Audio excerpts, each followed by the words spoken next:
Egitasmo hau sortu da gure arteko elkarlanari esker, eta honen bidez nahi dugu landa eremua, nekazaritza mundua ikastetxetara gerturatu, azken urteetan nahiko urruntzen ari direlako. Aurten ikasturte honetan, egitasmo horren barnean bi ekintza bultzatu ditugu, hazien inguruan. Bata da hazi ezkutuen bila, ikastetxetan egindan bertako hazien inguruko ikerketa, eta bestea hazien aterpea. Eta horren ondorioz, hemen gure atzean dagoen erakusketa ibiltaria osatu da. Egitasmo honetan 10 ikastetxe parte hartu dute, eta epe luzerako egitasmoa da. Kristinanea Fundaziotik gauza ezberdinak antolatzen ditugu nekazaritza ekologikoari buruz, eta duela 4 urte terdi hazien artxibo bat dugu, eta haziera izena duena, eta guretzat oso garrantzitsua da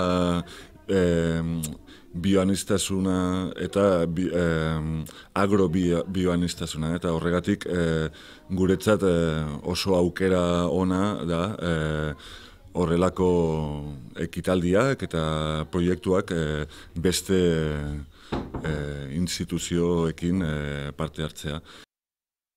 Alde batetik, jabetuta genden, belaunaldi berriak ere ez zaukatela nola gerturatu baserri eremu horietara, hezkuntza sisteman ere nekez ikusten direla eskaintza bezala behintzat etorkizuneko bizi aukera bezala nekazaritza, etorkizuneko gizartea direla, eta badaula oraindiken ere baserrietan ondare balio anitzak ikasgeletan sartu daitezkenak, txertatu daitezkenak. Haziekin aurkitzen duguna da nola egoala interakzio implikatibo bat.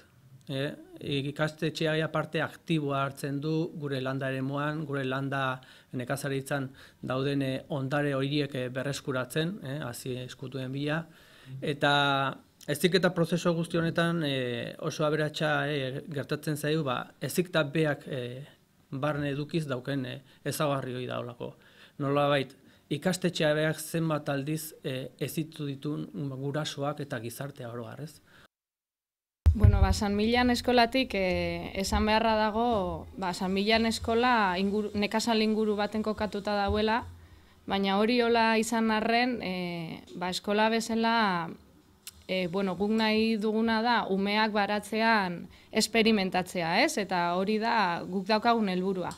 Baina egia esan, proiektu honen gonbidapena luzatu zitzaigunean oso interesgarria iruditu zitzaigun, ez bakarrik baratzera jun eta landatzen edo somorroak behatzen edo egotea umiak, baizik eta baita ere ikustea zein dan lortzen dan fruituaren edo lortzen dan barazkiaren prozesu osoa. Ze egia esan gure eskolan gaur egun badaukagu aukera proiektu honen bidez, hazia ereiteko, gero landatzeko, gero hazten laguntzeko eta gero sukaldatzeko.